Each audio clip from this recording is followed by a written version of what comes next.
for. So who does all this benefit, really? Of course, those fat cat companies.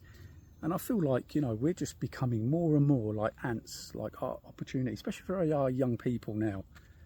Come on, young people trying to get on the property ladder, you need 40 grand. And where are they going to get a quarter of, before they even blink, a quarter of their money's gone? And what are the wages? I spoke, you know, I was able to earn, lucky enough to earn some big money. Well, in the grand scheme of things, it's not footballer wages, but now, like, to earn 60 plus K, like I said, you need to be a doctor or a pilot, or, which is great. Well, then you could argue go to school, but that wasn't an option, or it's not an option for a lot of us. Don't get the privilege to, unfortunately, for reasons I couldn't. So I think, yeah, so you have to be really, I don't know how they're going to do it, but what I do know is I think that, first of all, the high street is dead and the economy is dead. And part of that, okay, you could go to parts of London or parts of, I don't know, you'll see places packed out. But generally speaking, most town centres in England, and I get around a lot and I see it a lot.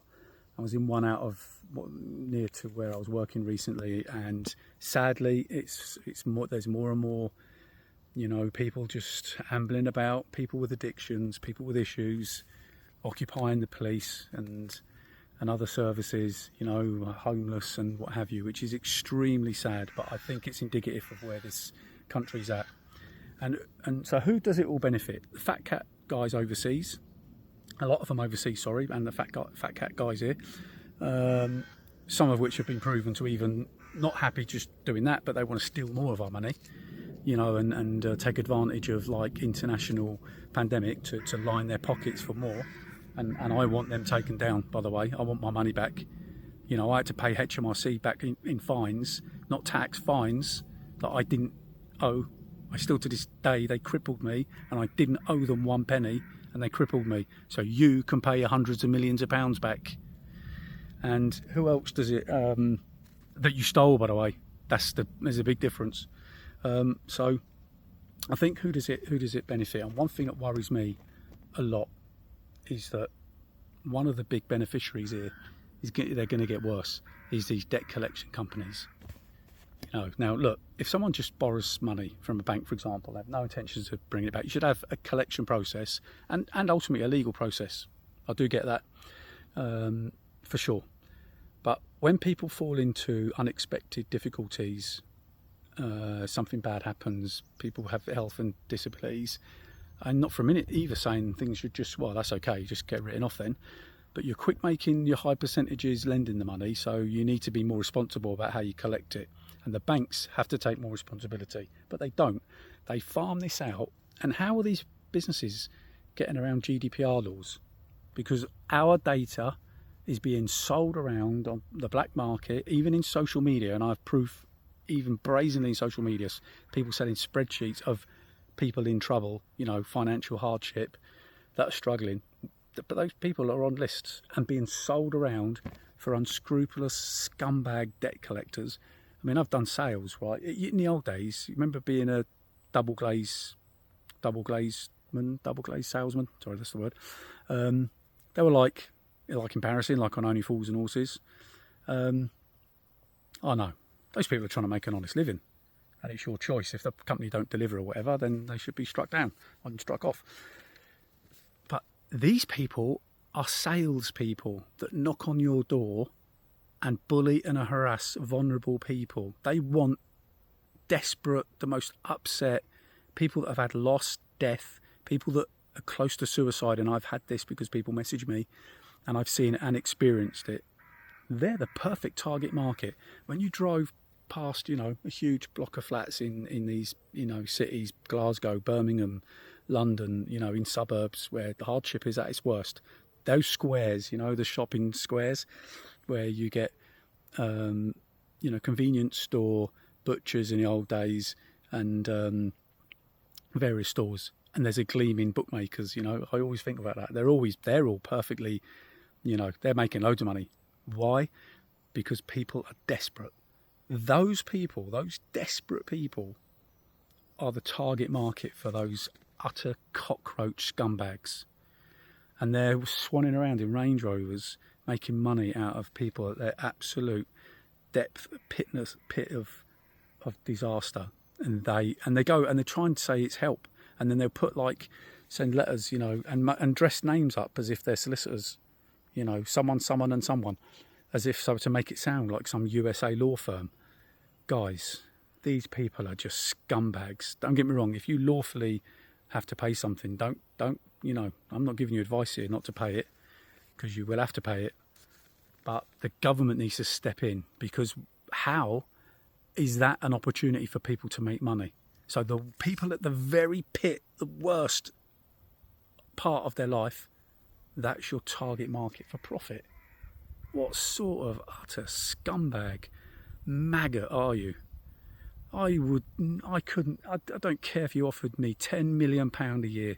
Never in my lifetime would I be calling and knocking on someone's door, and a lot of it unlawfully, dressing up as nurses. I've seen all this and heard loads of stories during COVID, trying to blag people at the front door, and they'll say, yeah, we're working within the law, we work within the guidelines, reporters to the FCA, they do all this stuff, put legal stuff they have to put in letters, try and cover themselves. No, they are flying by the seat of their pants, and these people that own them companies, look them up. They own many companies. Many people leave and many people come, and they own many versions of the companies that they own. There's reasons for it. And they try to hide where they live. That's ironic, isn't it? Why are they trying to hide where you live, and yet you spend your career sourcing where people live and bullying and harassing them to find out where they live? So time to come after you guys. Yeah, I'm on your case, because I want to take this industry down, by the way. And I might be on my own. I'm on my own now, look. I might be the only person that thinks that this can even be tackled. But I do. I think they can be tackled. And it should be like organisations, yes. Debt needs to be recovered, yes. Banks need to take more responsibility, and the government need to stamp on these people. I even know, by the way, many of them actually, again, overseas owners, and some from the UK that have failed miserably at doing like normal business. Not like buying and selling chips, for example. No, failed at that miserably. But bullying vulnerable old people or single parents, scared people, and then dressing it up as niceness, oh, we can care for you, don't worry, we can help, all this nonsense, when you have bought this debt for a fraction of what its value is from the major banks that are just running off to get some posh food again. That's another person on a data on a spreadsheet, move on. And then you sell it on, and a lot of these debt companies are even like PO box addresses, people's home addresses with people linked to PO boxes, and they themselves very, very questionable and dishonourable people. So you're getting exposed, by the way. So look, I'd love to be part of taking these organisations down. I want to go to London and go to Westminster. I don't care who's in charge of the government, but whichever one it is at any given time, you need to sort this out, because this is the way you're living at the minute. Is causing an uprising in disaster and suicide and damage to people, and it needs stopping. So I want to, 1, tackle the debt industry.